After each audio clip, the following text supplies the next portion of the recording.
Selamat siang Pak Fulian. Apa kabar Selamat Pak? siang. Iya, Alhamdulillah baik. alhamdulillah. Mana Bu Sri, Karni, apa kabar? Baik Pak, alhamdulillah sehat Pak.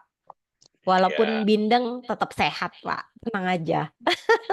lo bindeng kenapa? Kenapa bindeng? Lagi flu nih Pak di Jakarta, panas, hujan. Jadi ya ginilah kita Ya, akibat cuaca-cuaca ini. tapi Mbak Sri, kalau Iya, bindeng itu malah suaranya jadi merdu tuh. oh Ada iya, ada bassnya dikit, ada ada bahas. stereonya.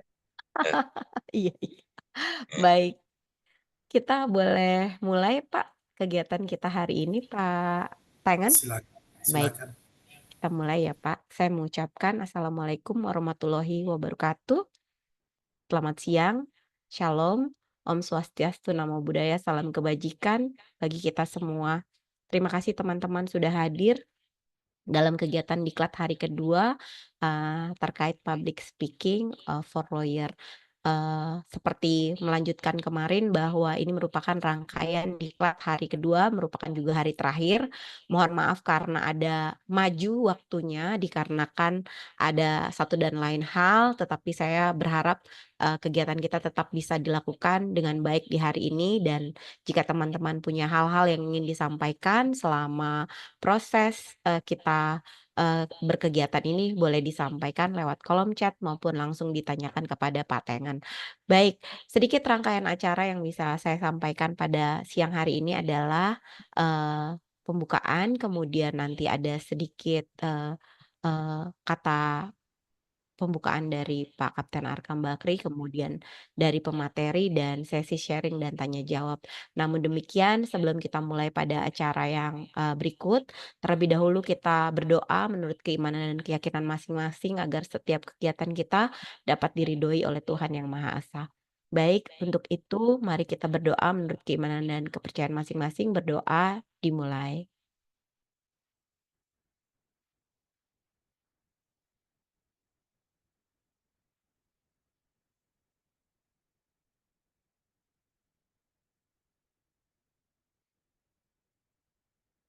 Berdoa selesai, terima kasih teman-teman. Berikutnya adalah opening speech dari Kapten Arkam Bakri selaku Ketua Umum Wawasan Hukum Nusantara.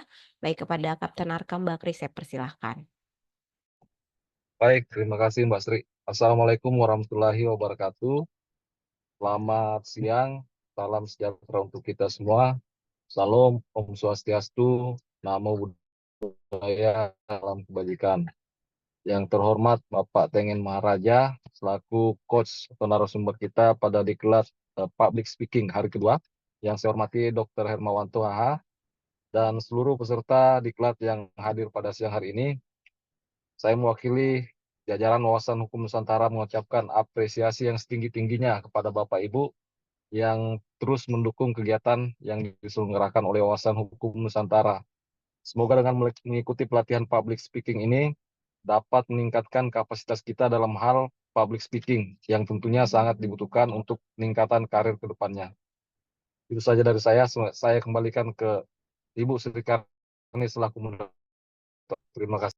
Baik, terima kasih Pak Kapten Arkam Bakri selaku Ketua Umum Wawasan Hukum Nusantara. Buat teman-teman nanti untuk materi dan juga untuk slide-nya yang akan diberikan oleh Pak Tengen akan dikirimkan melalui email ya. Baik, berikutnya adalah kepada Pak Tengen sebagai narasumber kita. Saya persilahkan Pak untuk memulai materinya. Terima kasih. Baik, Assalamualaikum warahmatullahi wabarakatuh. Semangat pagi Bapak Ibu, salam sehat untuk kita semua. Om Swastiastu, Namo Buddhaya, salam kebajikan. Luar biasa untuk moderator kita hari ini ya Mbak Sri. Masih semangat ya meskipun di Jakarta lagi cuaca kurang oke ya.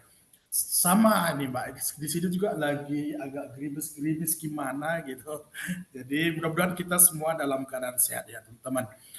Terima kasih atas kehadirannya ini. Mudah-mudahan hari ini kita akan lanjutkan diskusi kita yang kemarin ya. Mungkin masih ada yang pengen didiskusikan. Yuk kita hari ini kita tuntaskan teman-teman.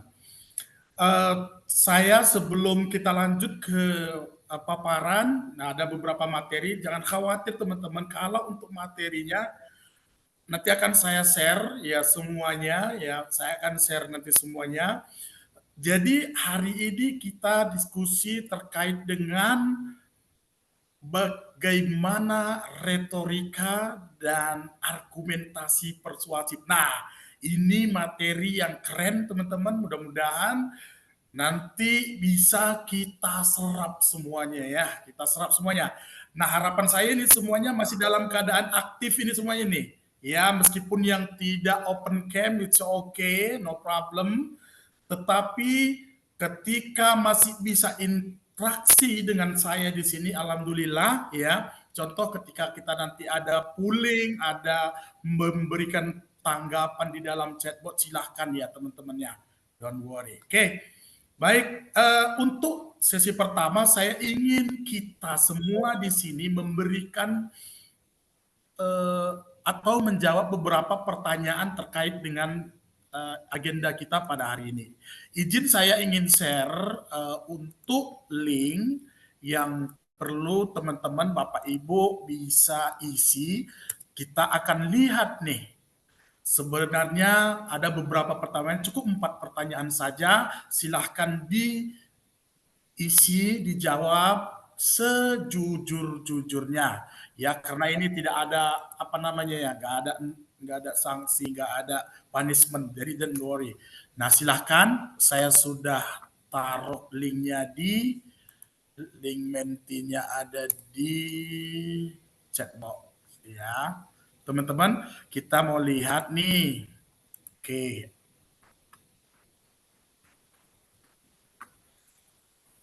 saya akan share screen. Boleh ya teman-teman ya, sambil diisi saya akan mempersiapkan presentasi.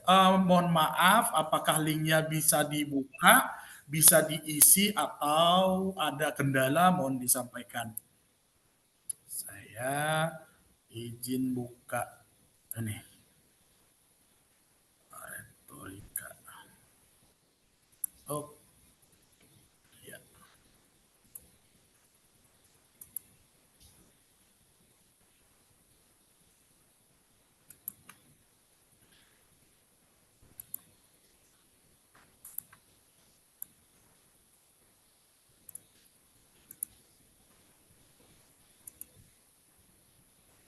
Oke.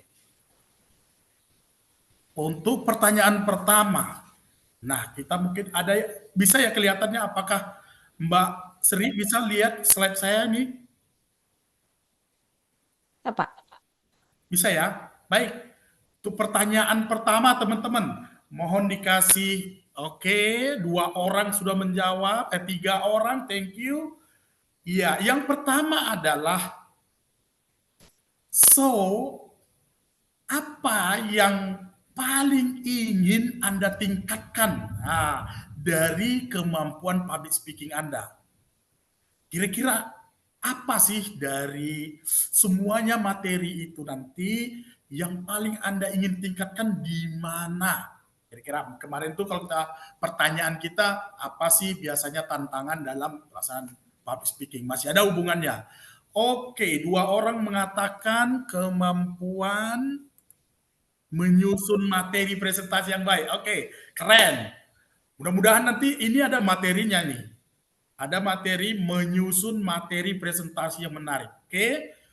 3 orang menjawab seperti itu. 2 orang menjawab kepercayaan diri saat berbicara di depan umum. Oke. So you want to improve your self confidence. Oke, thank you. Kemudian ada 2 orang yang ingin mengelola kecemasan saat presentasi. Oke, ketika berbicara di depan orang banyak dengan berbagai macam latar belakang, mulai dari latar belakang suku, pendidikan, sampai latar belakang yang lain. Nah, mungkin ada kecemasan. Nah, kalau ada yang lain boleh, yang lain-lain juga boleh ya. Kalau mungkin diantara di sini yang ketiga ini, ini enggak, udah aman. Kepercayaan diri udah oke. Kemampuan menyusun materi udah mantap, udah keren. Mengelola kecemasan sampai saya udah oke. Boleh yang lain-lain dipilih. Oke. Thank you ya teman-teman yang sudah memberikan respon 8, ya 11 orang ya, 11. Oke, kita cek. Ini mudah-mudahan nanti berhasil ya menyelesaikan ini. Yang pertanyaan kedua, belum ada ya. Belum ada yang kasih respon. Ayo teman-teman silahkan. Di sini yang hadir sepertinya sudah ada 20 ya. 20. Kalau sudah di atas 10 yang memberikan respon, kita akan lanjut ke pertanyaan berikutnya. Artinya lebih dari 50% dari peserta. Oke, harapannya yang bisa sedang membuka, sedang melihat handphone mungkin ya. Karena ada juga yang gitu join langsung handphone diletak di mana gitu. Nah, oke, yes, keren. 10 ya. Nah, 15 orang. Oke. Next, kita lanjut ke pertanyaan kedua. Apa yang Anda harapkan dari pelatihan ini? Apakah Anda pengen teknik-teknik presentasi yang efektifnya? Atau apakah Anda ingin tips menyelesaikan rasa gugupnya? Atau bagaimana Anda pengen lihat contoh-contohnya? Atau contoh kasusnya? Atau yang nggak ada di sini? Harapan saya ya pengen tahu aja, kira-kira gitu. Oh seperti ini toh, gitu aja. Oke, sudah memberikan, 10 sudah. Oke, terima kasih. 10 orang, 7 mengatakan teknik-teknik presentasi yang efektif. Ya, 8 orang. Oke, naik lagi. 4 orang mengatakan tips mengatasi rasa gugup. Oke, berarti ada 2 ya. Ada 2 teknik presentasi yang efektif dan tips mengatasi rasa gugup. Thank you. Sudah 14 orang, sudah lebih dari 50%. Next, let's go on number 3. Ya, pertanyaan yang ketiga. Berapa skala pentingnya ya? Ini it is how important public speaking for you. Jadi berapa skala pentingnya menurut teman-teman ini? Kalau menurut saya sih nggak penting sih, nggak perlu. Nggak perlu, berarti pilih kurang penting. Semuanya hampir ya 11 orang. 11 orang mengatakan sangat penting. Oke, I agree with that. I agree with you. 12 orang, 2 orang mengatakan penting. Oke, mungkin ada yang lebih penting dari kemampuan public speaking. Oke, saya setuju. Semuanya sudah di atas 50%. Nah, ini this is the last. Inilah pertanyaan terakhir untuk opening kita hari ini. Pada skala 1 sampai 5. Nah, 1 itu paling tidak ya teman-teman ya. Paling tidak seberapa besar kemampuan public speaking Anda. Kalau 1 itu paling tidak ya. Kalau 5 itu berarti udah keren. Nah, udah keren. Berarti Anda sudah percaya diri. Seperti itu ya. Oke. Masih ada yang mengatakan 3. Oke, mayoritas masih 3. Oke, berarti sudah keren ya. Tinggal 1 tingkat lagi. Oke, 1 orang sudah 4 di level 4. Nah, 13 orang, masih ada yang di level 2. Kemarin apa hadir apa enggak sih? Sepertinya kalau sudah hadir kemarin di pertemuan pertama, saya yakin bukan di level 2, minimal di level 3 ya. Minimal di level 3. Harusnya dia di level 4. Nah, hari ini kita perkuat lagi, kita gas lagi. Selesai nanti ini mudah-mudahan di level 5. Anda akan menjadi seorang public speaker yang profesional. Thank you teman-teman. Kita selesai untuk pollingnya. Harapannya ini akan kita naikkan ya. Dari 3 ke 5. Oke, dari 3 ke 5. Baik. Nah, teman-teman, saya mau sampaikan seperti ini. Mungkin teman-teman pernah lihat atau sering lihat. Kalau saya sering, ini mungkin saya stop sebentar. Teman-teman pernah nggak melihat bagaimana orang-orang public speaker, ya orang-orang besar berbicara. Nah, ini nanti ada kaitannya materi kita hari ini tentang retorika. Maka ada 3, nah ini dia, ada 4 ya, saya coba share lagi untuk materi.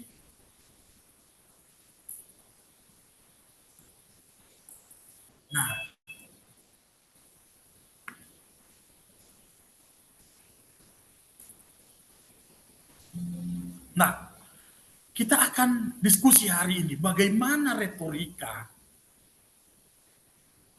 kemudian argumentasi persuasif.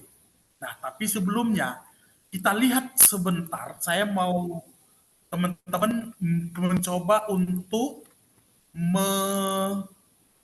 melihat sebuah video ini. Ini tidak akan saya sampai full selesai, tetapi saya hanya sebentar saja. Saya ingin tunjukkan, ya. Apakah ini bisa kelihatan layar ini? Bisa ya? Nah, ini coba perhatikan teman-teman. Ini yang biasa di TED Talks ini adalah orang-orang yang berbicara.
Suaranya tidak terdengar.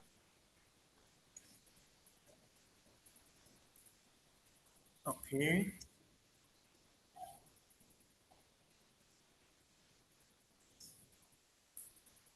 Suaranya nggak keluar ya? Nggak ada keluar suara. Oke. Iya, tidak terdengar suaranya. Sorry.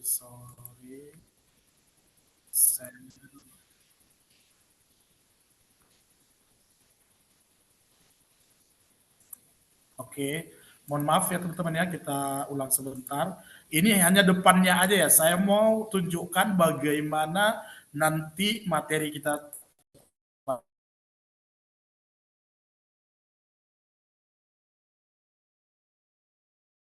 I'm Lynn Franklin. I have one question for you. How would you like to be a mind reader? Because part of me is thinking, I bet your mind's thinking, that's not going to happen. Here's the truth. People's brains process information, they think in 3 different ways. And their body language will tell you all day long what their primary style is. You just need to know what to look for and what to do when you see it. And it's not one of those where she's leaning back, her arms are crossed, she's frowning, so she must be unhappy.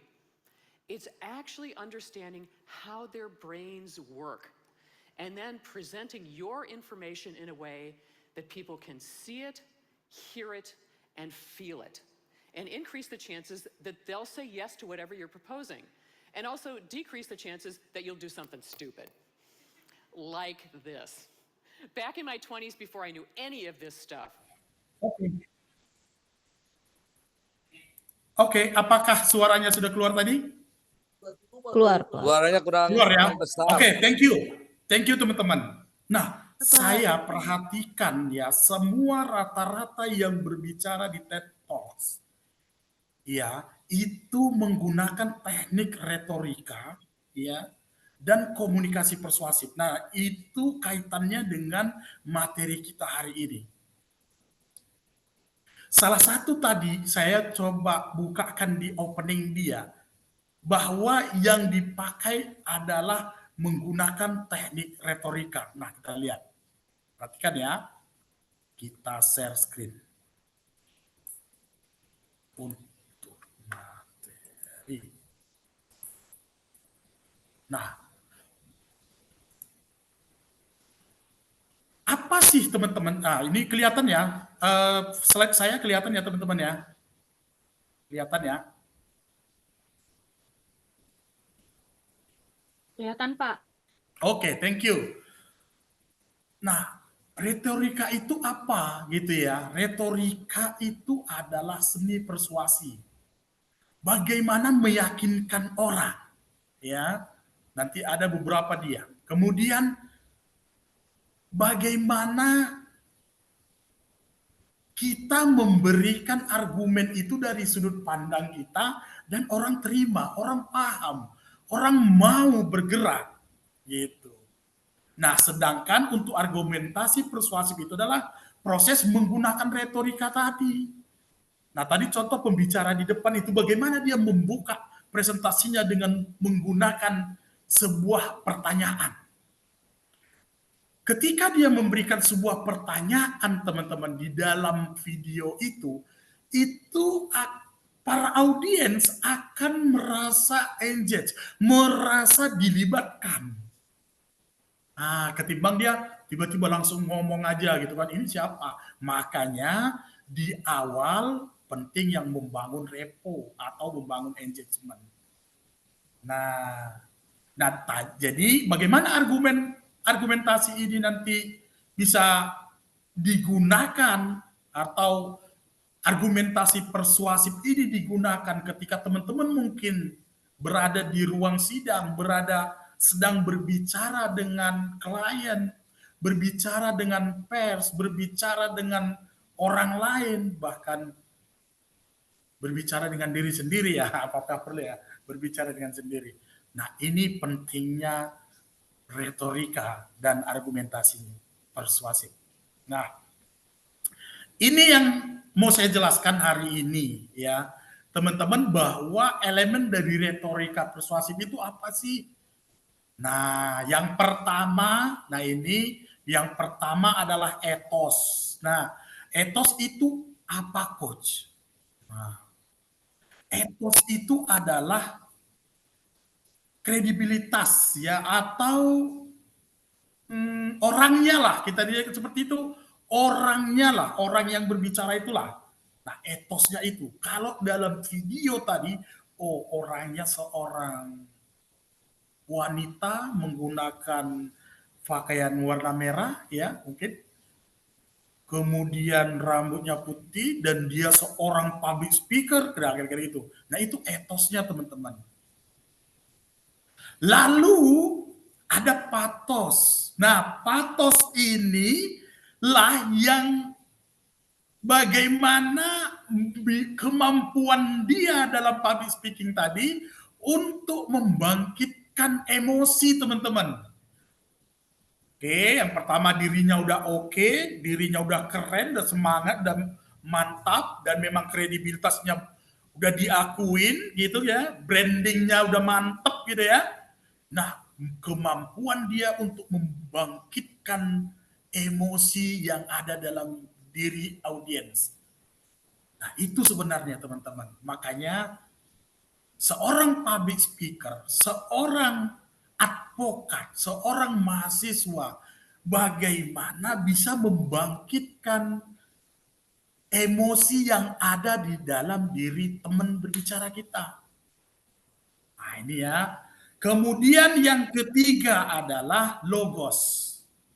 Nah, ini logos tadi udah disampaikan analitiknya, analisanya. Nah, kemarin juga dalam argumentasi kan sudah kita diskusikan sedikit tentang Irak itu, bagaimana ada analisanya gitu kan, ada konklusinya, ada isunya dulu seperti itu. Nah, logika yang dibangun oleh seorang pembicara ya, beserta bukti-bukti yang mendukung logika itu Itu sangat penting teman-teman. Nah makanya tadi keren ketika ditanya teman-teman, apa sih yang mau dikembangkan dalam public speaking? Teknik-teknik komunikasi yang efektif. Keren, ini jawabannya teman-teman. Ketika Anda berbicara, perhatikanlah logos ini, logikanya, analisisnya dimanapun Anda, serta data-data, informasi-informasi, bahan-bahan lain untuk mendukung argumen Anda. Nah, kemudian yang keempat, perhatikan. Yang keempat ada kairos. Kalau kita sebut itu kesesuaian waktu, ya, kairos kesesuaian waktu. Kapan kita joke kemarin yang ditanya itu kan, salah satu untuk meningkatkan komunikasi efektif bisa joke, bisa juga komunikasinya tidak formal, kelihatan jadi tidak formal, ya, meskipun sebenarnya formal. Nah, kairos ini juga penting kita perhatikan sebagai seorang pembicara, sebagai seorang advokat, sebagai seorang praktisi hukum. Bagaimana Anda menempatkan kata-kata Anda, menyesuaikan joke Anda di mana, ya, menyesuaikan waktu kapan Anda bertanya, ya. Kalau di opening tadi keren ya, pembicara tadi di dalam video bahwa dia di openingnya adalah bertanya, keren tuh. Nah teman-teman, ketika Anda berbicara di depan umum, ketika Anda berbicara dengan orang lain, coba perhatikan yang 4 ini. Ketika 4 ini teman-teman sudah kuasai, selesai itu semua. Yang tadi itu masih di level 3, saya pastikan Anda akan naik di level 5. Perhatikan setiap pembicara yang ada di TED Talks, contoh ya, atau pembicara yang lain. Mungkin pernah lihat berbicara Tung Desem Waringin, pernah melihat berbicara Mary Riana, Andre Wongso, atau bahkan pernah mendengar berbicara Bill Gates, teman-teman. Lihat ketika berbicara mereka menggunakan elemen dari retorika persuasif ini. Ini materi inti kita, pahami etos, patos, logos, kairos ini dalam membuat argumen Anda, dalam menulis, ya apa ya, kalau di dunia hukum tentu ada menulis ya, menulis gugatan Anda, dan menulis pledoi atau apapun itu. Nah ini, kita next. Apa-apa saja dalam etos ini, gitu ya, kita akan berbicara di dalam etos itu orangnya tadi ya.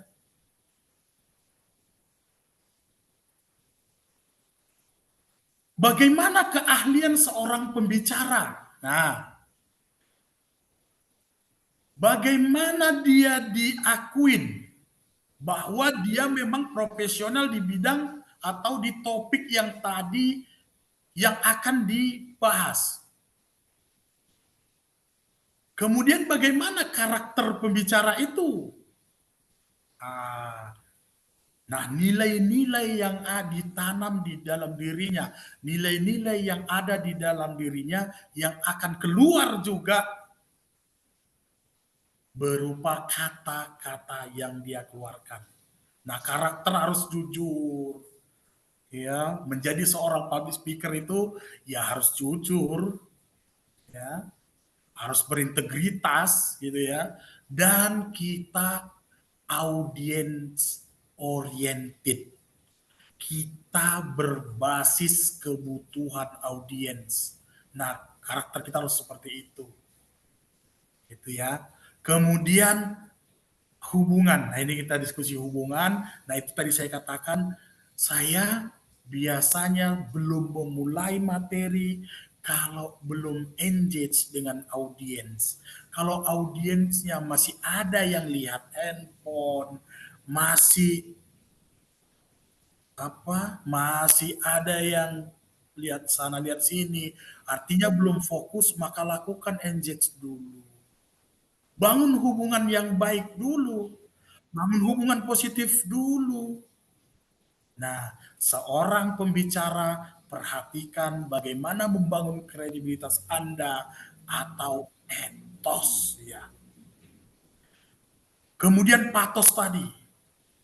Patos tadi ada emosi-emosi yang bisa kita bangkitkan, teman-teman. Emosi bahagia. Bagaimana kita seorang pembicara membuat audiens itu bahagia. Ayo teman-teman, kita hari ini harus berbahagia. Nah, dengan memberikan materi yang menyenangkan itu juga mereka akan bahagia. Bagaimana kita menyampaikan, oh ayo tepuk tangan, bahwa menurut riset, tepuk tangan akan memperlancar peredaran darah seluruh tubuh Anda. Maka mari kita tepuk tangan. Ya, mereka akan bahagia. Menurut riset, ketika Anda di pagi hari, bangun pagi hari, sudah bahagia, maka satu hari itu Anda akan bahagia. Tetapi sebaliknya, ketika Anda bangun pagi sudah merasa tidak bahagia, atau merasa sedih, atau merasa marah, atau merasa takut dan lain-lain, maka satu harian Anda akan merasakan itu, merasakan marah itu, merasakan sedih itu, sehingga apa yang akan Anda capai, goals yang akan Anda tuju mungkin tidak akan tercapai. So, mulai hari ini, mulai pagi ini, yuk kita berbahagia. Berikan senyum terbaik, berikan ekspresi wajah terbaik Anda, kita bahagia. Katakan afirmasi Anda ke dalam diri, saya bahagia. Iya, optimis, artinya audiens akan merasa bahagia, teman-teman. Nah, di suatu ketika kita juga bisa membangkitkan rasa kesedihan mereka. Contoh, ketika kita memberikan presentasi tentang sebuah kejadian yang menyedihkan. Bapak Ibu, coba bayangkan, rasakan Bapak Ibu, ketika kita melihat anak-anak yang diperlakukan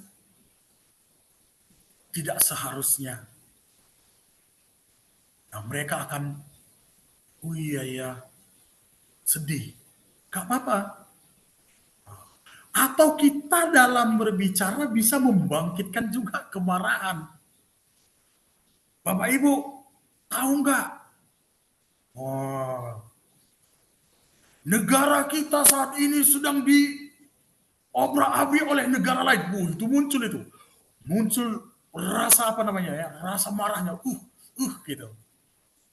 Nah, atau bahkan kita bisa bangkitkan rasa ketakutan mereka. Bapak Ibu, para audiens sekalian. Anak-anak kita akan hancur ke depan. Sedangkan kita ingin mereka akan semakin maju. Padahal di sisi lain, banyak yang akan mengancam kehidupan anak-anak kita. Salah satunya adalah narkotika. Untuk itu, apa yang harus kita lakukan? Mulai sekarang, kita harus jaga anak-anak kita. Kita harus cek ke circle mereka. Kita harus cek kegiatan mereka. Kita harus cek komunitas mereka. Kalau tidak, kalau kita biarkan, kalau kita cuek, kalau kita permisif, Bapak Ibu, anak-anak kita akan terlibat dengan narkoba. Maka itu akan membunuh mereka. Wow, kita akan membangkitkan rasa ketakutan para audiens itu. Oke, selanjutnya untuk logos.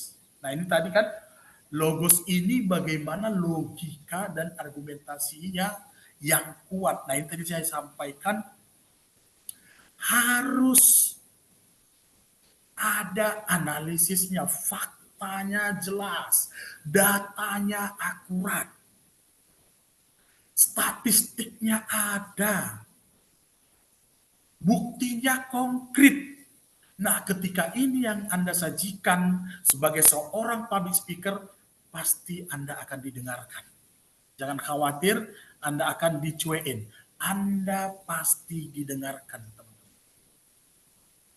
Kemudian sampaikan dengan contoh-contoh atau ilustrasi. Nah, contoh, bagaimana cara membangkitkan rasa bahagia mereka? Contohnya, kita sampaikan pentingnya optimis dalam kehidupan.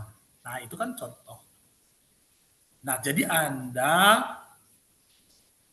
siapapun yang ingin meningkatkan public speaking-nya, gunakan ini, logika yang kuat.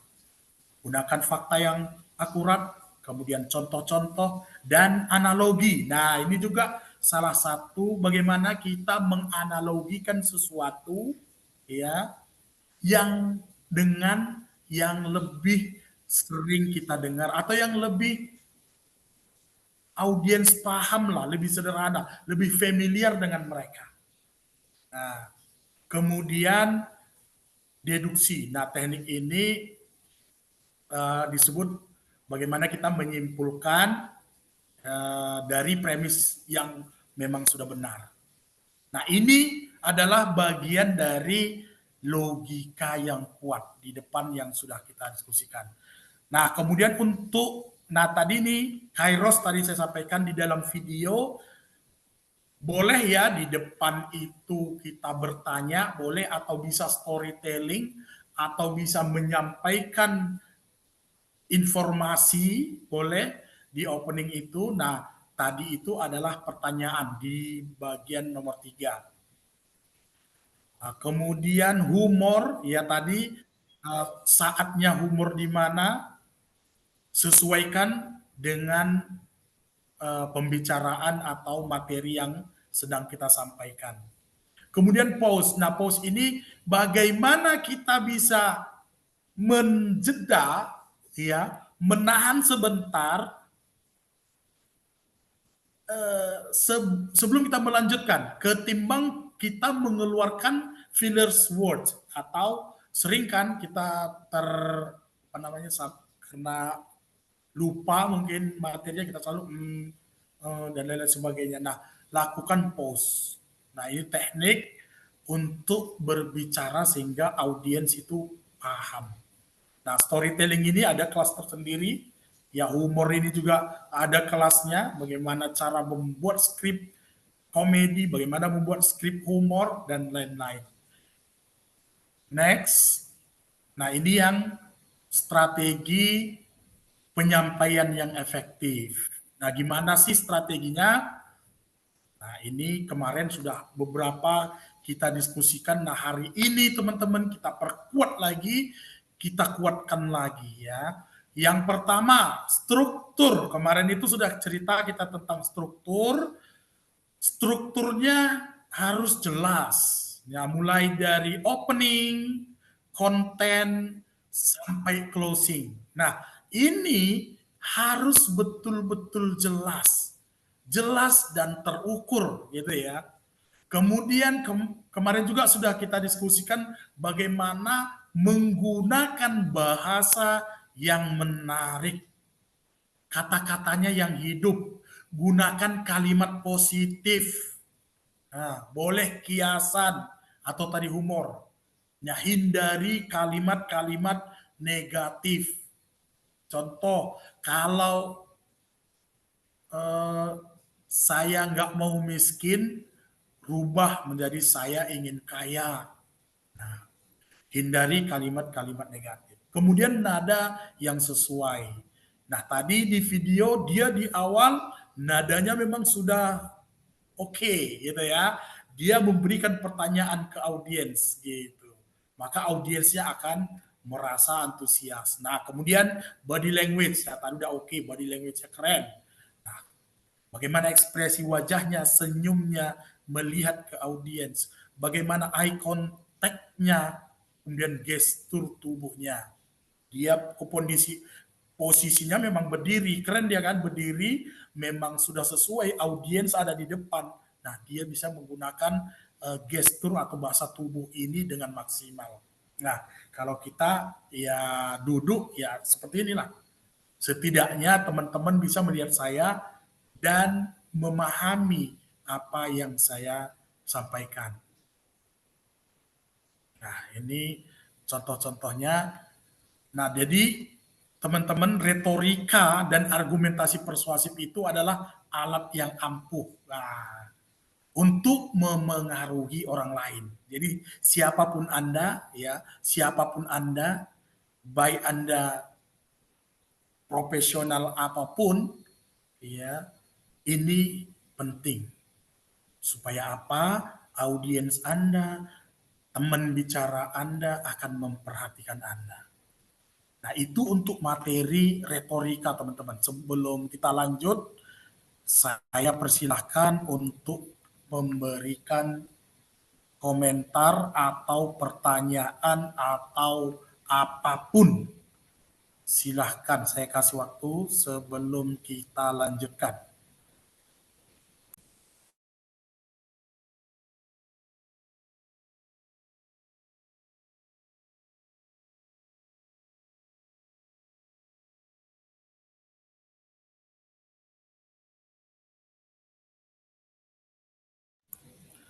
Oke, semuanya masih semangat Bapak Ibu? Atau kita lanjut aja? Apakah saya cek dulu, apakah sudah ada pertanyaan? Tidak ada suara Pak. Oke, yang tadi nih ya. Oke, aman. Pertanyaan belum ada ya.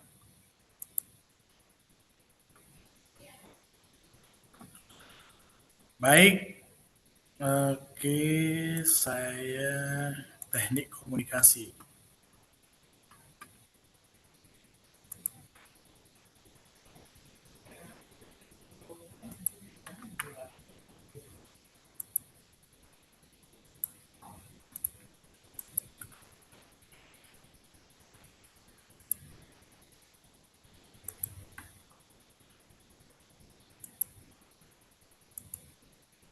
Oke, terima kasih. Mungkin yang lain masih ini ya. Kita lanjut saja kalau begitu. Nah, kita saat ini diskusi tentang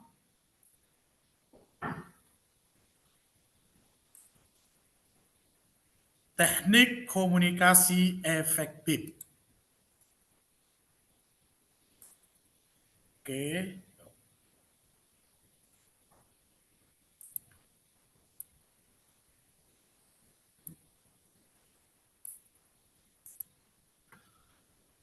Nah, sebagai praktisi hukum ya, teman-teman mungkin di sini banyak yang advokat ya, mahasiswa hukum atau praktisi yang lain mungkin ya, praktisi kesehatan atau praktisi apapun, kemampuan komunikasi efektif ini sangat dibutuhkan, sangat penting Bapak Ibu. Kepada siapapun, makanya ada riset mengatakan keberhasilan seseorang itu yang paling banyak mempengaruhi adalah kemampuan komunikasi.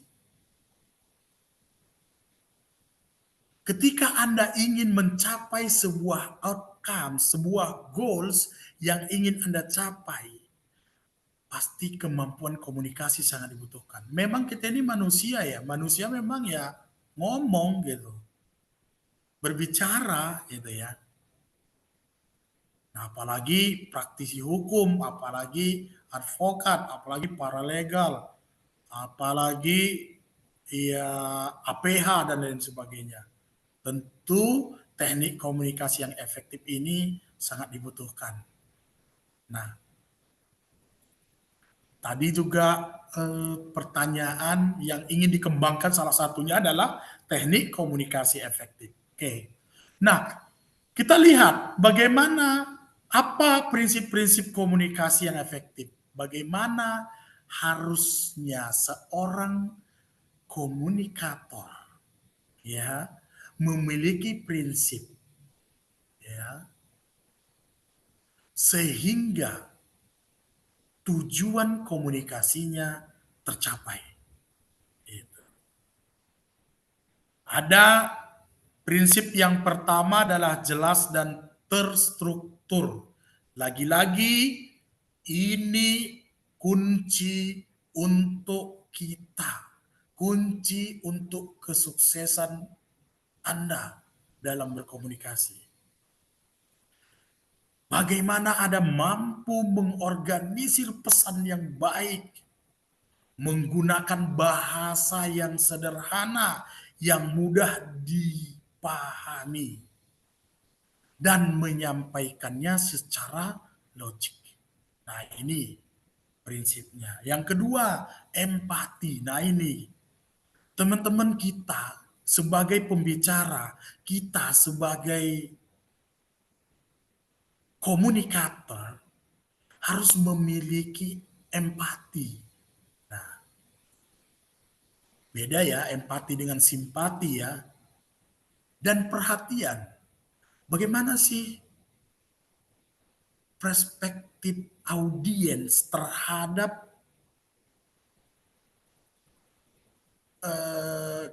materi? Bagaimana sudut pandang dia, bagaimana sudut pandang teman bicara kita. Nah, kita harus peduli dengan itu. Jangan seperti ini, nggak mau tahu ini yang benar, harus seperti ini, harus seperti ini. Kita harus memiliki rasa empati yang kuat. Ini juga penunjang, teman-teman.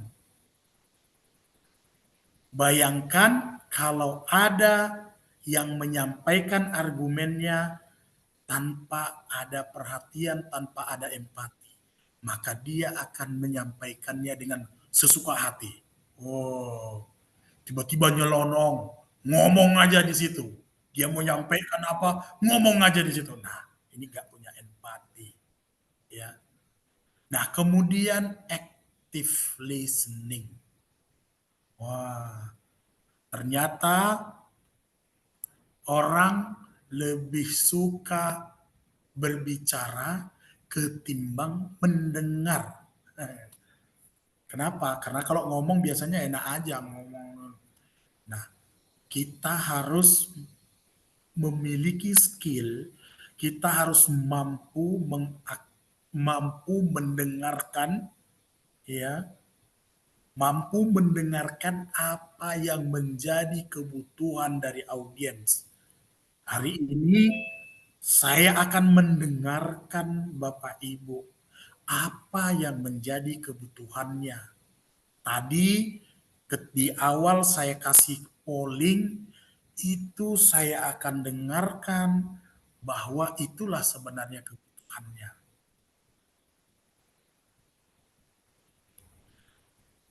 Nah, ini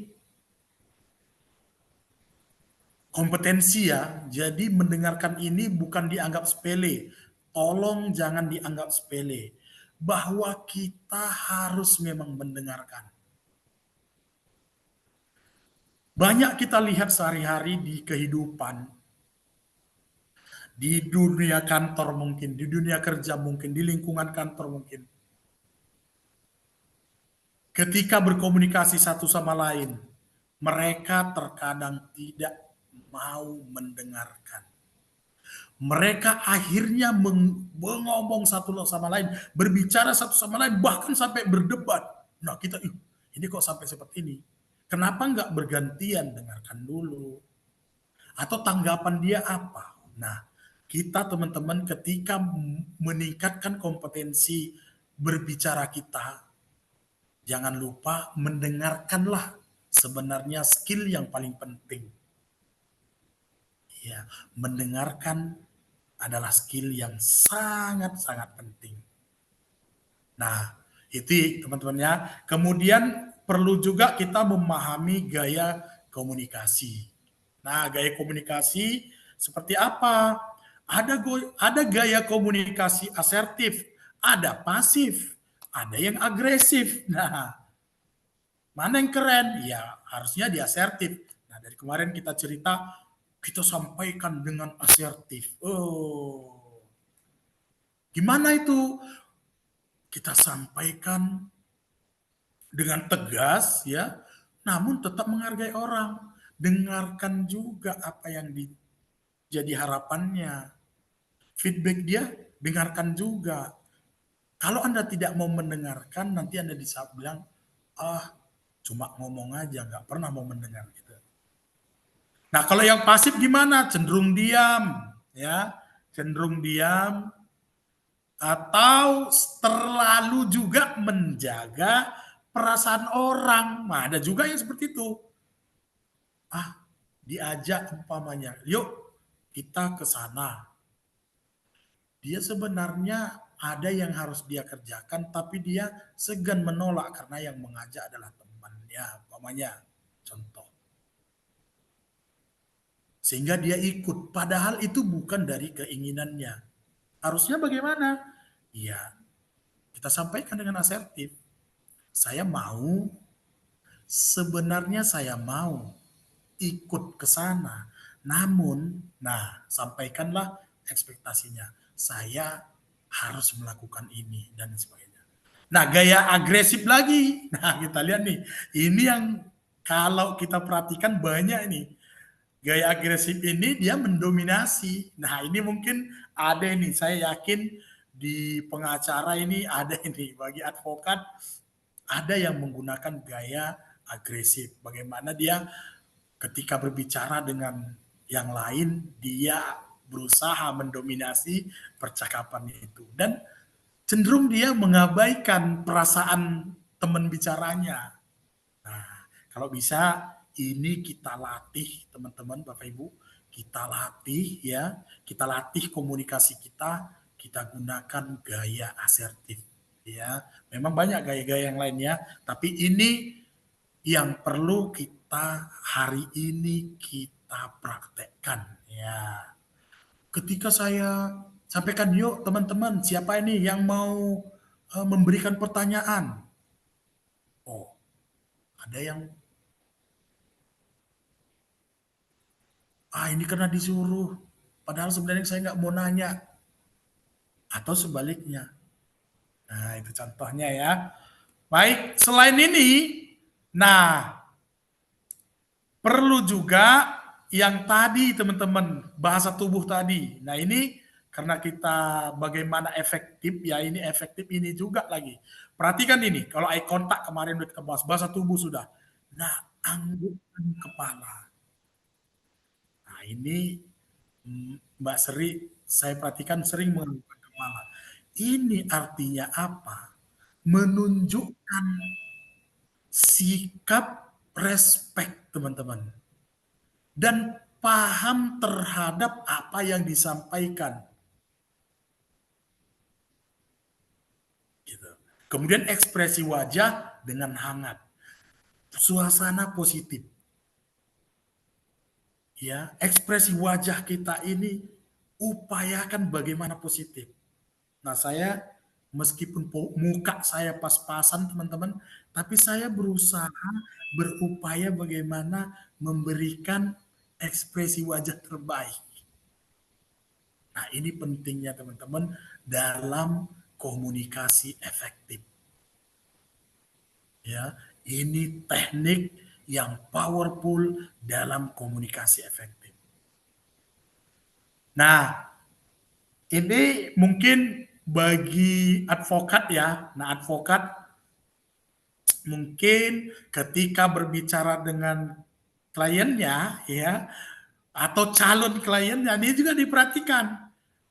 Ada macam-macam nih gaya komunikasi klien itu.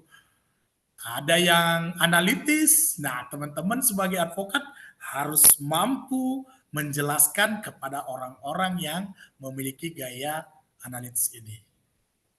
Iya kan? Mereka biasanya senangnya ketika diberikan informasi yang terbaru, yang update, dan struktur, kemudian kasih data jelas. Dia senang. Nah, lakukan itu. berikan itu. Nah, sehingga minim penolakan gitu. Kemudian ada yang ekspresif. Nah klien ini biasanya antusias gitu ya. Kemudian dia memperhatikan hubungan interpersonal. Ya, bagaimana dia dalam dirinya kemudian dengan berteman oke, gitu kan. Banyak kawan biasanya orang-orang seperti ini. Nah, ini bagaimana teman-teman advokat menghadapi atau mengajak komunikasi dengan orang yang ekspresif ini. Nah, kemudian ada klien itu biasanya yang menghargai atau amiable itu yang menghargai keramahan. Dia akan langsung merasa ramah kok orangnya. Itu advokatnya ramah ya. Wah, jadi iya kita merasa dihargain. Nah, gitu. Nah, ini gaya-gaya ini mungkin ya silahkan nanti teman-teman advokat kalau ada yang pernah menghadapi atau pernah menemuin klien yang seperti ini, ya bisa dong share-share, saling sharing. Nah, ini yang tadi saya bilang mendengarkan tadi ya, skill of listening tadi. Skill of listening ini sangat penting teman-teman. Bagaimana teknik mendengarkan yang aktif itu? Bagaimana kita disebut dengan active listening? Bagaimana kita disebut dengan memiliki skill mendengarkan? Bagaimana yang kita disebut memiliki kemampuan mendengar? Yang pertama, perhatikan. Pay attention kepada seluruh audiens Anda, kepada teman bicara Anda. Fokus ya, fokus ketika dia berbicara, tatap wajahnya, ya. Hindari gangguan, jangan tiba-tiba hidup handphone, bentar ya. Itu akan ke distract, teman-teman. Kemudian berikan umpan balik nonverbal. Nah, kalau saya sering ya. Oke, gini coach. Oke, keren. Artinya ketika kita memberikan umpan balik nonverbal itu sangat berpengaruh terhadap hubungan tadi. Karena salah satunya adalah tadi membangun hubungan yang baik. Kemudian yang kedua, setelah kita pay attention, kita refleksikan. Nah, artinya pemahaman-pemahaman tadi, kesepakatan-kesepakatan tadi, kita pastikan sudah sama-sama sepakat dan sudah sama-sama oke, sudah sama-sama benar. Kita refleksikan, tadi seperti ini ya, oke, berarti begini ya, tadi Bapak sampaikan yang butuhnya itu 3 kotak ya, iya benar, 3 kotak, oke, berarti 3 kotak ya. Nah, bila perlu lakukan pertanyaan, lakukan klarifikasi. Nah, kalau di NLP ada disebut dengan meta model. Kenapa manusia itu biasanya dalam menerima informasi sering terjadi yang disebut distorsi. Iya kan? Lain yang disampaikan ketika disampaikan kembali udah lain lagi. Atau bahkan sering sekali itu melakukan dilesi. Sering sekali menghilangkan sebagian. Nah, ini memang manusia seperti itu. Nah, sering melakukan distorsi, sering melakukan delesi. Ya kan? Sehingga informasi tadi tidak lagi utuh. Maka penting bagi kita teman-teman, bagi Anda sebagai seorang profesional apapun untuk melakukan meta model. Kalau Anda tidak melakukan meta model, apa yang akan terjadi? Maka inilah yang disebut miskomunikasi. Jelek hasilnya. Kenapa? Oh, saya nggak klarifikasi lagi. Saya kirain seperti ini, seperti ini. Aduh, ternyata bukan itu maksudnya.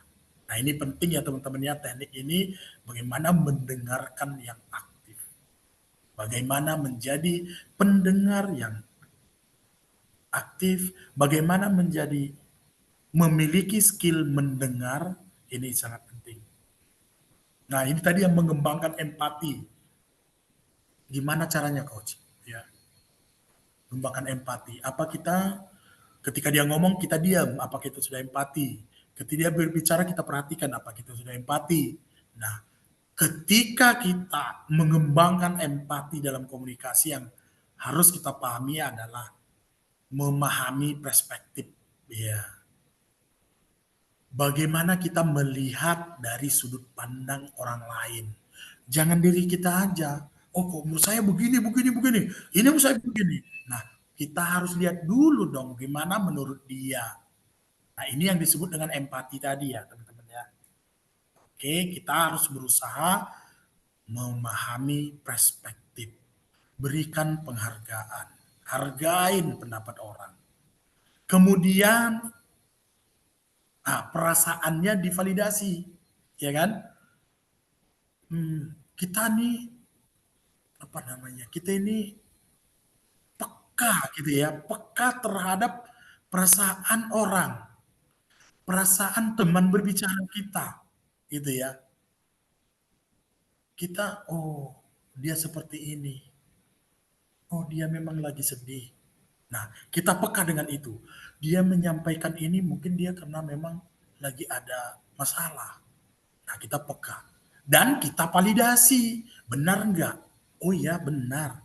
Boleh dengan klarifikasi. Apakah ibu sedang menghadapi bla bla bla dan sebagainya. Kemudian respon. Nah, respon empatik. Ya, memberikan tanggapan. Dan kita tunjukkan bahwa kita sudah memahami informasi yang disampaikan dan sudah paham apa yang menjadi keinginan dia, keinginan teman bicara kita. Kemudian empatinya tadi aktif atau empati aktif itu membantu lawan bicara secara nyata berdasarkan pemahaman. Nah, jadi kita bisa berikan dukungan, kita bisa berikan lebih, motivasi lebih, gitu kan.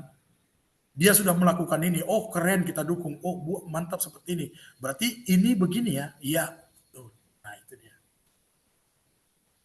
Nah ini juga harus jelas ya, verbalnya harus jelas. Nah ini perhatikan teman-teman.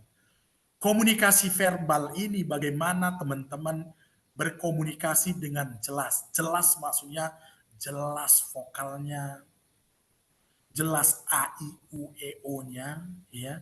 Kata-katanya jelas. Kenapa? Karena seringkali kita temui ketika berbicara ada kalimat-kalimat atau ada kata-kata yang tidak jelas, gitu.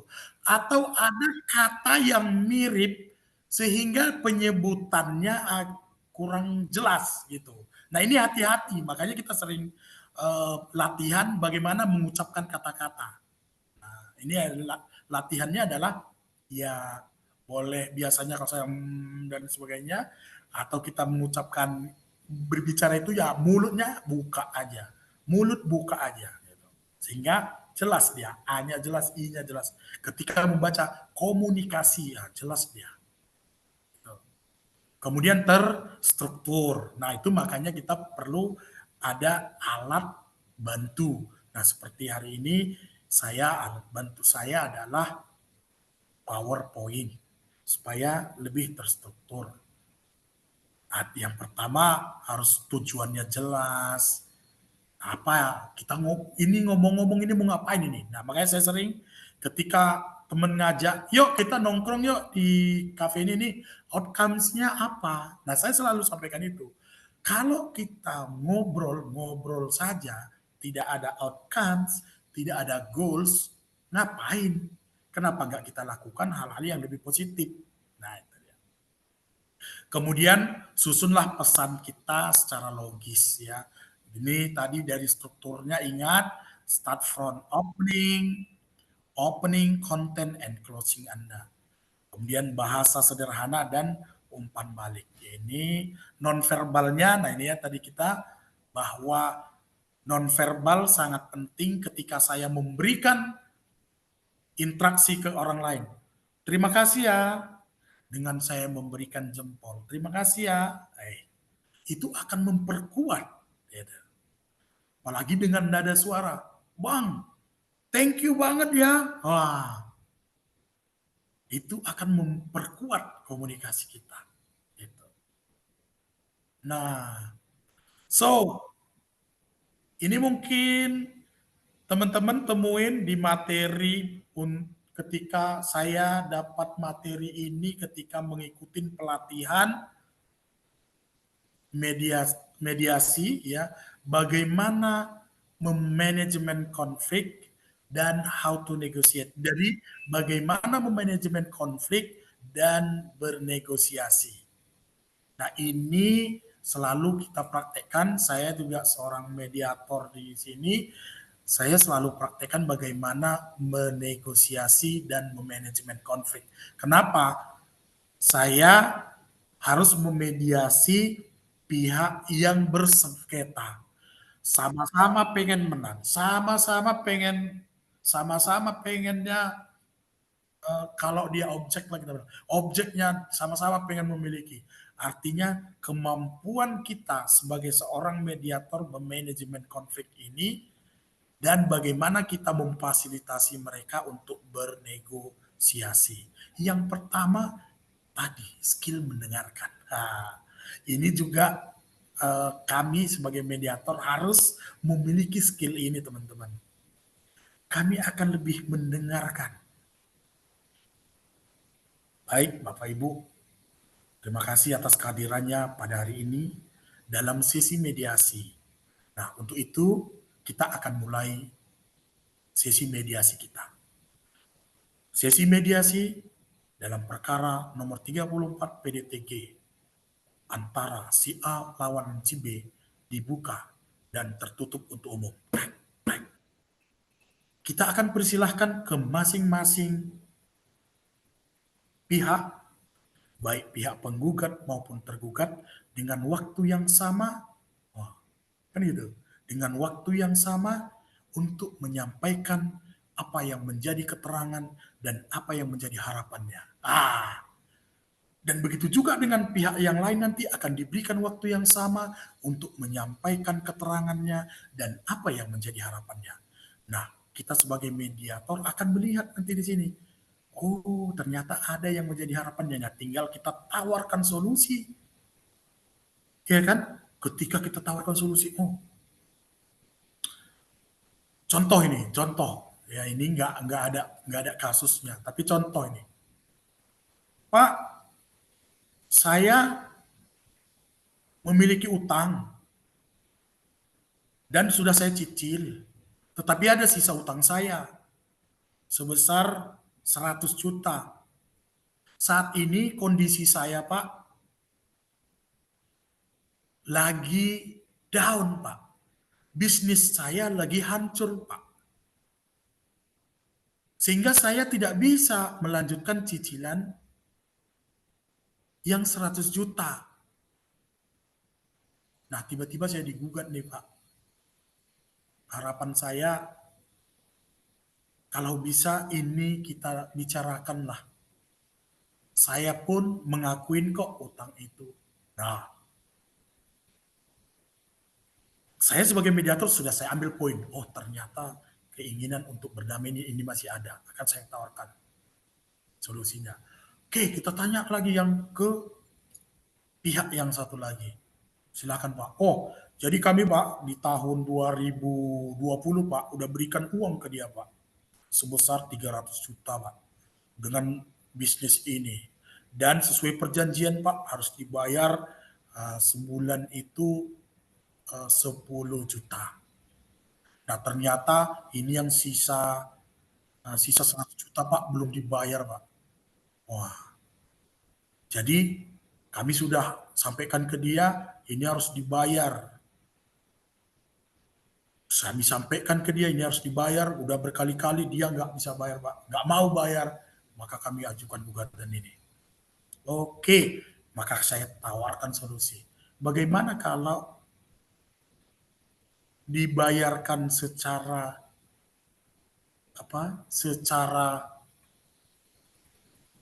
bertahap. Nah, saya akan fasilitasi mereka untuk bernegosiasi. Mereka saling nego, oh begini Pak, begini Pak, begini Pak. Akhirnya dapat win-win solutionnya, ketemu sebuah kesepakatan. Nah, kesepakatan itu akan kita buatkan dalam sebuah perjanjian kesepakatan. Nah, seperti itu. Nah, jadi kemampuan untuk memanajemen konflik, kemampuan untuk bernegosiasi, ini juga sangat penting bagi teman-teman profesional, bagi teman-teman mahasiswa, bagi teman-teman yang advokat atau mediator atau dan sebagainya. Ya.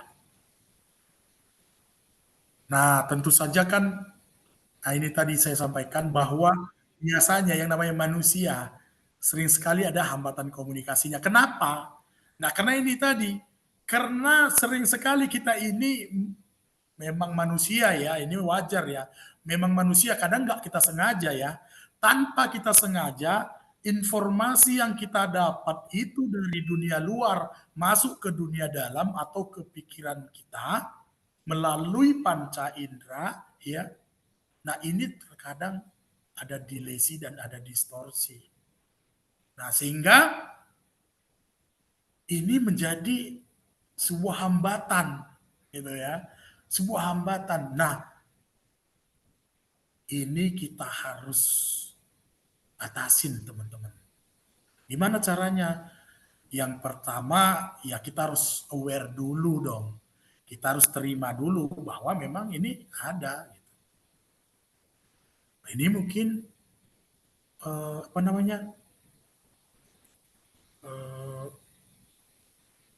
seperti ini gitu kira-kira. Kita identifikasi dulu, oh ini kenapa ya? Kok bisa nggak sesuai ya? Wah, oh ini ada distorsi nih gitu. Lalu kita lakukan klarifikasi. Nah, setelah itu kita akan sesuaikan gaya kita, gaya komunikasi tadi. Nah, makanya di dalam NLP sebenarnya kita bisa paham ketika kita melihat orang dengan teknik disebut eye assessing cues. Gimana teman kita itu berbicara, kita akan lihat dia gaya komunikasinya dengan pola gerakan matanya. Tapi itu sangat teknis sekali ya, itu di materi NLP teman-teman. Nah, ini gimana kita penerapannya nih di dalam dunia hukum ya. Di sini semua hampir 100% hampir lebih banyak dunia hukum nih sepertinya ya. Silakan ya teman-teman untuk yang mau bertanya silakan, nggak usah khawatir, boleh open mic dan boleh di dalam teks. Nah, gimana sih menerapkan komunikasi efektif ini dalam praktik hukum? Wah. Lalu apa yang akan kita dapatkan? Ya, what will you get ketika Anda menerapkan komunikasi efektif? Wah, kan gitu kan?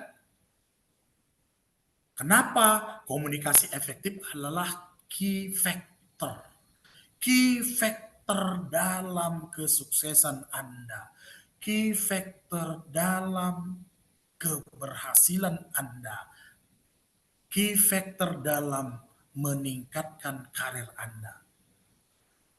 Key factor dalam membangun hubungan yang lebih baik dengan klien Anda. Akan memperjelas posisi Anda. Dan untuk mempercepat mendapatkan goals yang Anda inginkan. Wah. Jadi bukan main-main ya. Jadi materi kita ternyata ini keren ya. Ternyata materi kita penting juga ternyata ini ya. Oke. Contoh nih, dalam komunikasi dengan klien kita. Ketika Anda menggunakan komunikasi yang efektif, ya. Komunikasi yang asertif yang Anda dapatkan adalah kepercayaan. Yes. Tentu saja itu yang memang Anda harapkan, betul nggak? Itu yang kita harapkan siapapun kita. Kita ingin dipercaya orang kan? Ya. Hubungan Anda akan lebih kuat. Lebih enak lagi, lebih langgeng lagi. Gitu. Lalu apa yang akan Anda dapatkan ketika menggunakan komunikasi efektif? Ini akan bisa Anda dapatkan ekspektasi klien Anda.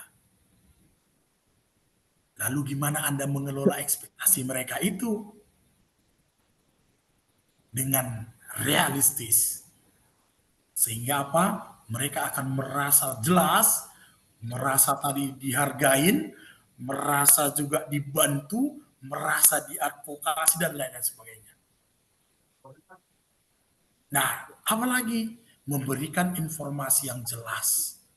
Karena Anda adalah seorang advokat, maka informasi hukum yang jelas Anda sampaikan meski kasusnya mungkin yang kompleks, kasusnya mungkin yang memang ancaman yang ngeri atau ancamannya berat, tetapi Anda bisa sampaikan dengan jelas, dengan bahasa yang dia mudah pahamin. Kenapa Anda bisa lakukan itu? Karena Anda sudah memahami gaya dia. Oh, dia orangnya seperti ini. Maka dia akan klop, masuk. Gitu. Nah, kemudian kalau Anda menggunakan komunikasi efektif, Anda akan mudah menangani ketika ada orang atau klien Anda membludak emosinya atau emosinya terlalu tinggi. Nah, Anda akan bisa memanage state Anda dan Anda akan bisa bahkan memengaruhi dia dengan apa, dengan kata-kata, dengan kalimat-kalimat yang Anda sampaikan. Nah, kalau di persidangan, apa yang akan Anda dapatkan ketika menggunakan kalimat efektif ini, teman-teman? Komunikasi efektif ini. Mungkin ketika Anda melakukan pembelaan dengan klien Anda, mungkin ini akan lebih mudah. Persidangan itu akan lebih kondusif. Ya. Atau kapan Anda lakukan itu? Di dalam persidangan, komunikasi efektif ini, kapan Anda lakukan? Ya pasti ketika Anda berbicara. Ya. Ketika Anda menyampaikan sesuatu, ketika Anda menyampaikan pembelaan Anda, ketika Anda menjawab pertanyaan-pertanyaan dari jaksa atau dari hakim atau dari siapa. Atau bahkan ketika menangani saksi, nah Anda akan memberikan kesan. Anda akan membuat kesan yang baik. Kesan yang powerful. Anda akan dipercaya. Anda akan dianggap sebagai seorang kredibel. Nah, ini penting. Ini di dunia persidangan ya. Di courtroom, di ruang sidang. Ini maksudnya di ruang sidang. Nah, ini. Kemudian, nah ini studi kasusnya selesai. Ini mungkin yang perlu kita diskusikan teman-teman sebagai latihan sebelum kita akhiri. Nah, untuk praktek ini, teman-teman di sini apakah ingin ada yang mau praktek? Yang penting kita terus-menerus latihan, terus-menerus praktek teman-teman. Saya yakin karena semuanya udah profesional, pasti komunikasi efektif ini sehari-hari akan kita latih terus ya. Dan jangan lupa teman-teman memberikan umpan balik. Nah, ada sebuah buku The Power of Feedback bahwa ternyata ketika kita meminta feedback ke orang terhadap kemampuan komunikasi kita, ini bisa membuat semakin berkembang lagi, semakin maju lagi, semakin lebih ahli lagi. Nah, jadi pesan saya, teruslah praktek. Ya. Praktekkanlah komunikasi efektif, teman-teman. Dimanapun Anda berada, kapanpun Anda berbicara, di situasi apapun itu, yuk, teruslah berpraktek. Saya selalu terus berpraktek. Setelah ini saya akan praktek lagi komunikasi efektif, karena saya harus mengajar, ya. Kemudian nanti di kantor saya juga lakukan komunikasi efektif, ya, setiap situasi apapun. Kemudian kita bisa refleksikan diri kita, apa sih menjadi power kita, apa yang hal-hal yang harus kita kembangkan lagi. Nah, apa yang hal-hal dalam diri kita yang harus kita tingkatkan lagi. Tadi di pertanyaan di awal saya tanyakan ke teman-teman, apa sih yang perlu kita kembangkan dari public speaking Anda hari ini? Jawabannya terbanyak adalah teknik public speakingnya atau teknik komunikasi efektifnya. Nah, hari ini kita sudah diskusikan tadi dari awal. Saya yakin setelah ini semuanya sudah memiliki kompetensi berkomunikasi dengan efektif. Nah, kemudian belajar dari kesalahan, ya. Kesalahan itu hal yang wajar, teman-teman. Yang jadi masalah adalah ketika Anda tidak menyiapkan sebuah ruang untuk salah di dalam diri Anda. Nah, ketika Anda tidak menyiapkan ruang untuk salah di dalam diri Anda. Nah, ini bukan hal yang bagus, teman-teman. Justru kalau kita harus perfeksionis, akan membebani pikiran kita. Tetapi kalau kita menerima ketika ada memang kesalahan, maka itulah salah satu sebagai feedback untuk melakukan lebih baik lagi ke depan. Oke, ini mungkin boleh diberikan jawabannya. Kalau bisa sekarang, boleh, alhamdulillah. Kalau enggak pun, silahkan nanti di grup dimasukkan. Studi kasusnya gini, ya. Yang pertama, seorang pengacara kesulitan menjelaskan konsep hukum yang kompleks kepada kliennya. Nah, itu kasus yang pertama nih. Lalu yuk kita diskusikan apa yang menyebabkan masalah komunikasi dalam kasus itu. Kira-kira apa? Ini saya yakin teman-teman di sini pengalamannya sudah banyak, ya. Semuanya sudah pernah ini, ya. Kira-kira apa? Iya. Lalu apa solusi, ya kan? Apa solusi yang kita terapkan atau yang biasanya teman-teman terapkan? Nah, ada yang biasanya teman-teman terapkan untuk mengatasi itu. Nah, dan gimana caranya? Nah, dan gimana cara menerapkan solusi tadi?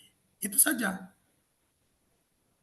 Nah, kemudian studi kasus yang kedua adalah ada seorang jaksa kesulitan membuktikan tuduhannya di hadapan juri. Apa yang menyebabkan masalah di situ?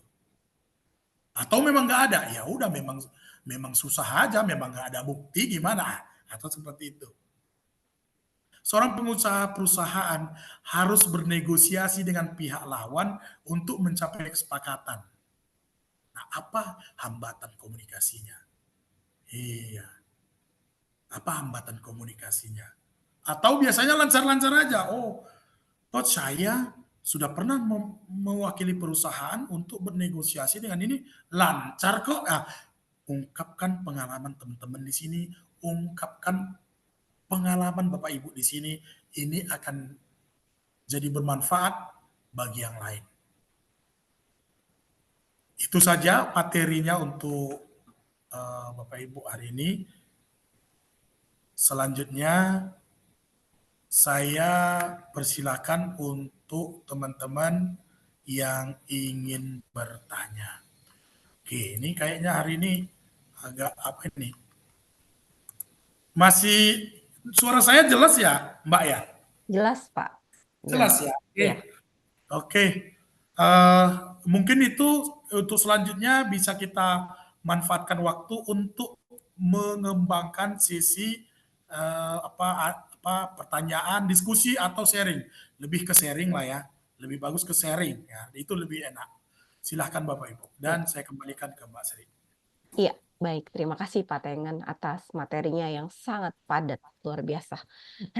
Ya, baik teman-teman, dari sekian cukup banyak catatan saya di sini, kira-kira apakah ada yang ingin disampaikan atau untuk menanggapi hal itu terkait mungkin teman-teman ada yang pernah mengalami kendala ketika bernegosiasi atau menyelesaikan satu kasus dalam hal komunikasi seperti yang tadi Pak Tengen sampaikan, ada 3 contoh kasus itu, boleh ada yang bisa sharing kawan-kawan? Mungkin teman-teman, atau saya sharing dulu nih?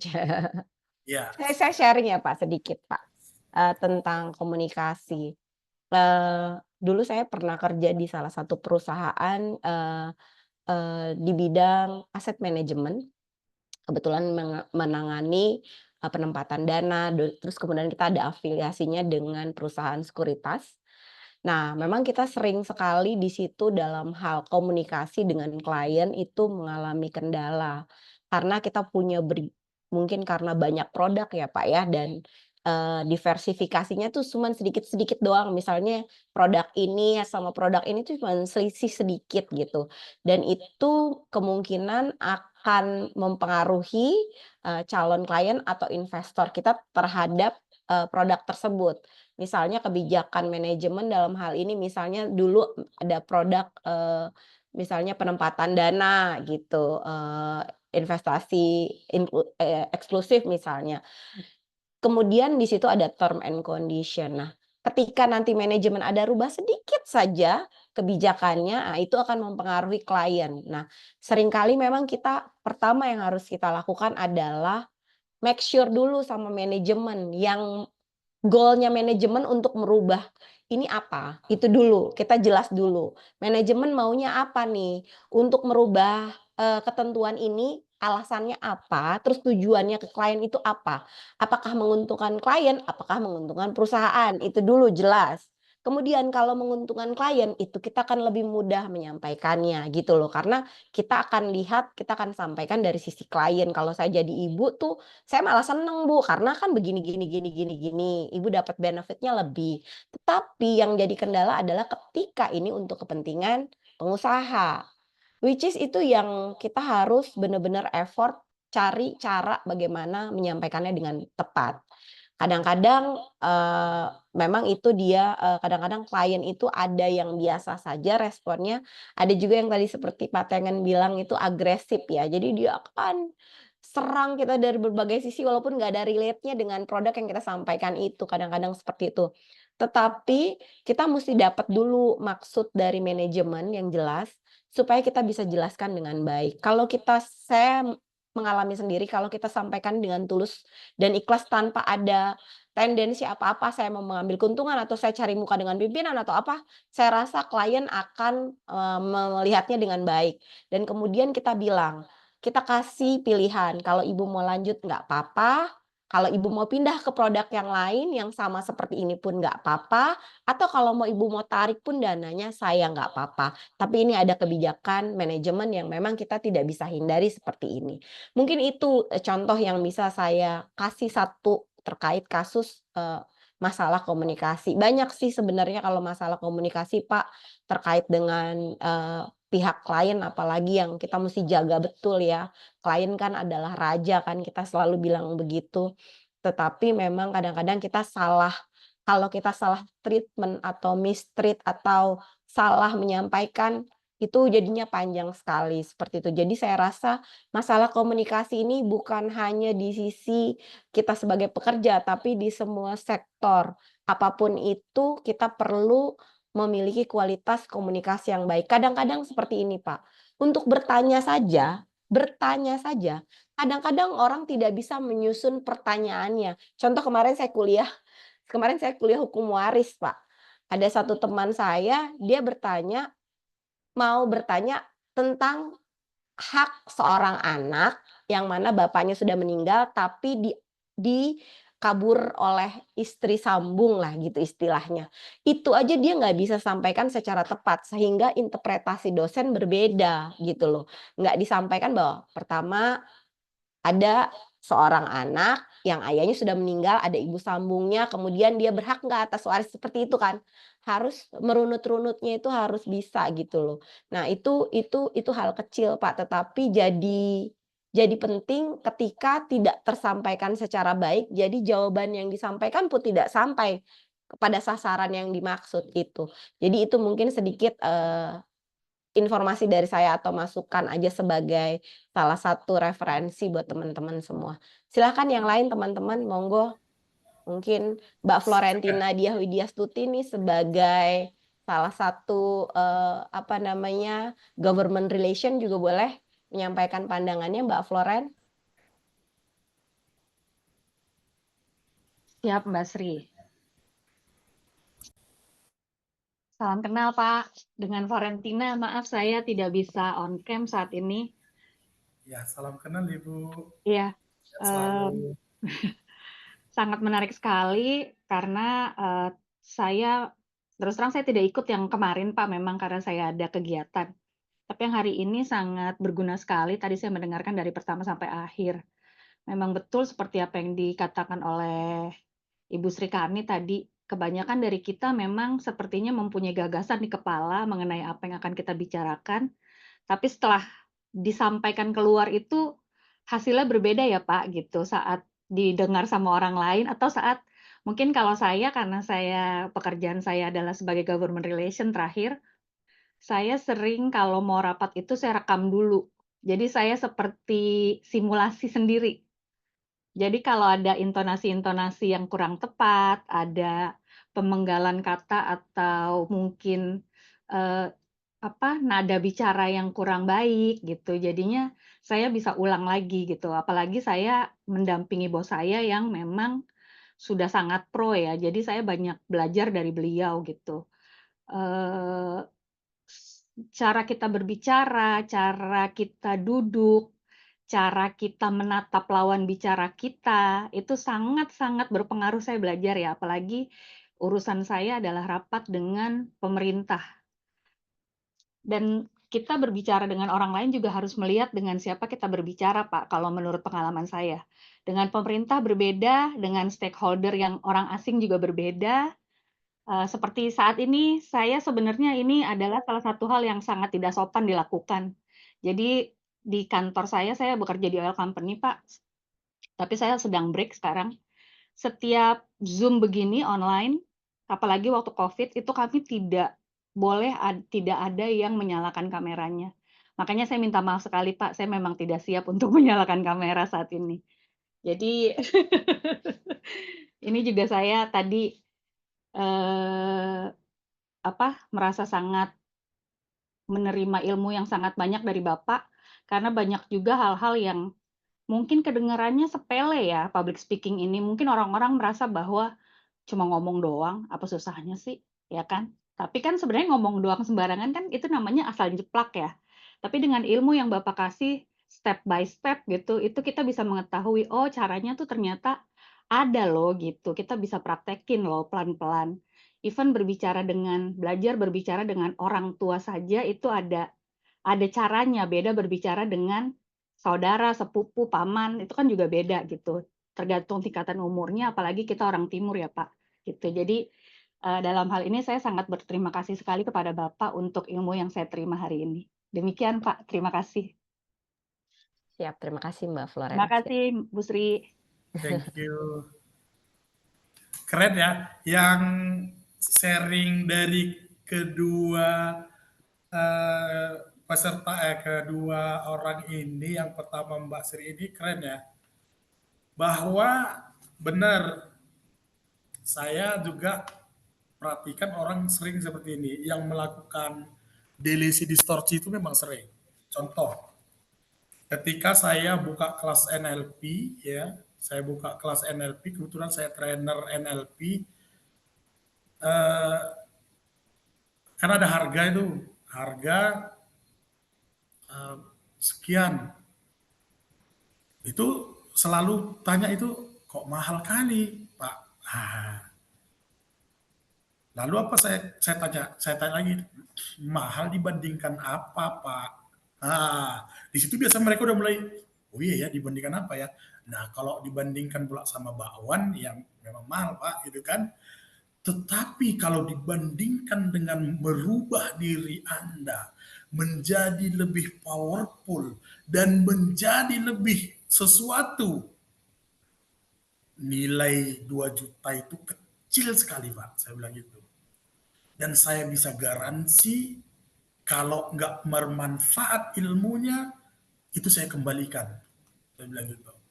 Baru bingung. Oh iya, baru dia akan lari ke topik-topik yang lain. Nah ini sering. Yang kedua yang tadi Mbak sampaikan bahwa untuk menyampaikan ke klien atau ke customer itu memang betul-betul kita harus perhitungkan gitu kan. Ini menyampaikannya jangan sampai salah. Kan seperti itu. Kalau salah udahlah. Nah gitu. Maka kalau dari materi yang saya dapatkan dari Pak Menteri Pariwisata, itu kemampuan pitching, kemampuan pitch deck, itu juga sangat penting. Bahkan ada yang disebut dengan elevator pitch, bagaimana berbicara dalam 2 menit atau bahkan 1 menit bisa meyakinkan orang. Nah, kemampuan-kemampuan ini kan latihan. Keren sekali tadi Bu Floren itu teknik dia menggunakan recording. Wih, keren ini. Nah, kita kan bisa, oh iya ya, bisa juga ini kita gunakan. Atau latihan di depan cermin. Kenapa sih orang suka latihan di depan cermin? Karena cermin lah yang nggak mau bohong ya. Oke, thank you atas masukannya, atas sharingnya ya. Terima kasih. Saya kembalikan lagi ke Mbak Serina. Baik, teman-teman, masih ada waktu. Mungkin Kapten Arkam ada yang ingin disampaikan? Yang sudah mengeluarkan buku leadership, silakan. Ya, terima kasih ya. Mohon maaf kalau audio di tempat saya agak bising karena lagi di luar. Jadi saya ingin menyampaikan suatu hal yang sangat menarik dan tentunya pasti sering Bapak alami sebagai seorang mediator. Bagaimana cara untuk mengetahui lawan bicara yang sedang berbohong dalam menyampaikan informasi. Jadi saya pernah membaca buku Joe Navarro, seorang agen FBI yang sudah pensiun di Amerika. Di situ banyak cara untuk mengetahui kebohongan-kebohongan. Contohnya kedipan mata yang berkedip secara frekuensi tidak normal, garuk-garuk hidung, garuk-garuk kepala, dan lain-lain. Dalam hal ini, apa yang Bapak lakukan pada saat Bapak mengetahui bahwa orang yang sedang Anda mediasi, orang yang sedang Bapak mediasi itu sedang berbohong, Pak? Apakah Bapak biarkan saja melanjutkan kebohongannya atau mencoba mengarahkan dia kembali ke topik yang benar? Jangan berbohong berulang-ulang sampai menjadi sesuatu yang tidak bermanfaat nantinya. Itu saja, Pak. Terima kasih. Oke, terima kasih Pak Arkam ya. Iya, jadi seorang mediator harus mampu mengetahui keinginan tersembunyi dari pihak. Nah ini ya, keinginan tersembunyi inilah bisa kita dapat dari kalimat-kalimat yang dia keluarkan melalui pola gerakan mata tadi yang eye assessing cues tadi, itu bisa kita tahu. Ah ini bohong ini, di sini ngarang ini. Kita bisa tahu, tapi apakah langsung kita, oh ini bohong? Enggak kita lakukan. Tetapi kita ambil sisi positif yang dia keluarkan. Positifnya apa? Ketika dia memang sama-sama sebenarnya pengennya, cuman Bapak ini mau jalan seperti ini. Nah, berarti dia pengen untuk baikan itu sudah poin yang penting. Maka akan saya catat. Ternyata Bapak sudah melakukan ini, sudah sampaikan masalahnya seperti ini, tapi ternyata Bapak pengen ya kalau seandainya baikan, tapi meskipun catatan-catatannya ada. Iya, nggak masalah. Kalau memang ya dia mau seperti ini ya nggak masalah. Nah itu Nah, saya ambil dari pihak yang lain, berarti sebenarnya dari hati Bapak ada yang keinginan untuk berdamai itu ada ya Pak? Ada. Nah, inilah yang nanti kita bagaimana menghubungkan ini. Tapi ketika ada yang kebohongan-kebohongan dia sampaikan, sedangkan kita tahu, ya saya nggak sampaikan itu bohong gitu. Bahkan saya ajukan aja untuk kaukus pertemuan terpisah antara mereka dan saya. Ya udah Pak, ini jujur-jujuran aja. Nah di sesi kaukus itu biasanya lebih keluar tuh semua jujur-jujuran. Oh jadi begini-begini. Nah itu justru ya udah nanti akan kita ambil poin-poin mana yang bisa kita sepakati. Nah kalau yang 3 kebutuhan Bapak, keinginan Bapak, nah satu-satu nanti akan kita sepakatin, kita diskusikan. Itu aja sih Pak.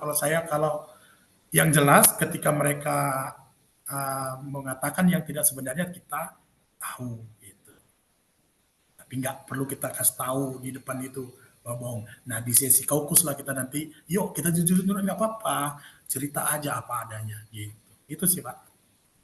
Ya betul coach. Semenjak saya membaca buku itu dan banyak mempelajari buku tentang gerak-gerik tubuh, saya sering ketawa sendiri saat menonton media pemberitaan, menyaksikan para koruptor mengeluarkan statement bahwa dia tidak bersalah tapi matanya berkedip luar biasa. Itu kadang-kadang kita sudah sampai ke level itu, kita akan tersenyum sendiri melihat orang-orang yang menumbar kebohongan di depan publik. Yes. Itu saja dari saya Pak. Terima kasih Pak. Nah, saya pernah lihat sebuah tayangan siapa namanya ya yang suka dengan bahasa-bahasa apa itu, dia pernah diwawancara oleh Uya Kuya. Prasetyo ya, Piki Prasetyo ya. Piki Prasetyo. Nah, saya perhatikan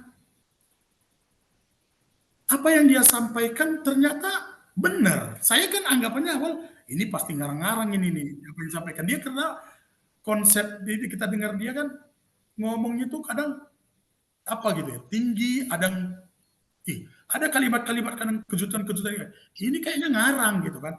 Nah ternyata dalam wawancara itu dia benar semua loh. Kenapa dia memang mengatakan yang sebenarnya dari pola gerak mata itu. Saya akhirnya berarti dia ini nggak pembohong dong si Piki ini gitu. Karena kita bisa lihat kan gerakan mata dia ketika ditanya Kuya. Nah ini artinya kemampuan ini juga perlu juga kita asah ya, gimana nanti akan kita klarifikasi dan kita validasi kebenarannya. Gitu. Itu sih pernah saya perhatikan juga. Nah ini tadi yang koruptor yang sering kita perhatiin, dia ngarang jawabannya begini-begini, yang ngarang ya tahu kita gitu. Ya. Oke, thank you Pak. Coach, terima kasih Coach penjelasan. Terima kasih. Ada lagi kawan-kawan yang lain? Pak Boleh ada Fulien? kesempatan, Monggo, boleh. silakan Pak Ya. Fulien. Iya. Ya, selamat siang nih ya, Coach dan Pak Argam. Apa kabar? Kabar baik, Pak. Mungkin masih ingat sama saya ya waktu saya di mediasi itu ya. Tapi numpang tanya sedikit nih, ngomong-ngomong nih, saya ngikut ini tuh nggak pernah bayar nih. Saya mau bayar kemana juga bingung saya ini Pak Argam nih. Nanti tolong di kawasan hukum Nusantara Pak. Ya nanti tolong di Japri ya. Saya mungkin karena nggak enak juga saya ngikutin terus nggak pernah bayar. Nanti repot ke saya nih. Jadi gini, mungkin saya mau sharing dikit aja. Saya sebagai seorang pengusaha, artinya hampir tiap hari atau tiap saat sering adakan negosiasi dengan customer ya. Jadi pengalaman saya kalau ketika kita mau negosiasi sama customer, yang pertama database itu, data-data dari pihak customer dan saya itu harus lengkap dulu. Jadi database menguasai semua dan sedetil mungkin. Kemudian ketika kita nanti masuk ke topik, usahakan untuk masuk ke saling menguntungkan. Jangan ada sedikit pun yang kesan bahwa kita ingin menguntungkan dia. Kalau pelan-pelan kita buat mereka itu percaya, yakin, dan biasanya hampir semua negosiasi saya itu berhasil. Jadi jangan ada sesuatu yang kelihatannya mungkin kita mau cari untung, tapi jangan sampai kelihatannya itu kita mau menang sendiri. Itu yang biasanya membuat suatu negosiasi akan berjalan enjoy dan selilek mungkin. Jangan ada semacam pemaksaan. Kalau perlu ditarik, kalau kita kira-kira suasana hati yang lawan atau customer itu kurang bagus, kita tarik mundur ke belakang. Karena ketika kalau dia punya keadaan atau momentum nggak pas, biasanya hasilnya tuh buruk sekali. Jadi itu yang mungkin saya bisa memberikan sharing sedikit kepada teman-teman. Jadi kuncinya momentum itu harus pas. Mood dan si customer itu harus baik dan kita juga harus baik. Nah, ketika kalau linear sama-sama linear itu gampang sekali. Yang sulit sesulit apapun akhirnya menjadi gampang. Tapi kalau pas moodnya nggak bagus atau pas nggak linear, sebagus apapun itu biasanya ambiar. Itu mungkin yang perlu saya sampaikan kepada coach supaya ini menjadi pengalaman negosiasinya. Itu mungkin sampai di sini kira-kira. Terima kasih ya. Saya sudah diberi Terima kesempatan. kasih Pak Fulian, terima kasih. Thank you Pak Keren sharingnya. Fulian. Baik, kita sudah sampai di penghujung acara, teman-teman. Sebagai penutup, silakan Bapak Tengen untuk memberikan closing statement untuk kegiatan diklat hari terakhir ini pada hari Kamis, tanggal 3 Oktober 2024. Kepada Bapak Tengen saya persilahkan. Baik, terima kasih teman-teman, Bapak Ibu, ya para profesional seluruhnya. Ya, saya mohon maaf kalau ada yang tidak sesuai atau kurang pas ya. Kemudian mudah-mudahan saya doakan semuanya menjadi public speaker yang keren, menjadi semuanya bisa mempraktekkan ilmu ini, khususnya di tadi yang materi kita untuk komunikasi efektif ini di segala situasi yang tadi kita sampaikan. Ya, kemudian mudah-mudahan organisasi WHN juga tetap jaya ya, semakin maju, semakin berkembang ya, sama-sama kita dukung event-event ke depannya. Terima kasih. Assalamualaikum warahmatullahi wabarakatuh. Baik, terima kasih banyak Pak Tengen atas closing statement-nya. Luar biasa. Saya juga mengucapkan terima kasih banyak buat rekan-rekan, buat teman-teman yang berpartisipasi pada kegiatan hari ini dan kemarin. Semoga kegiatan ini membawakan manfaat yang sebesar-besarnya bagi kita semua dimanapun kita berada.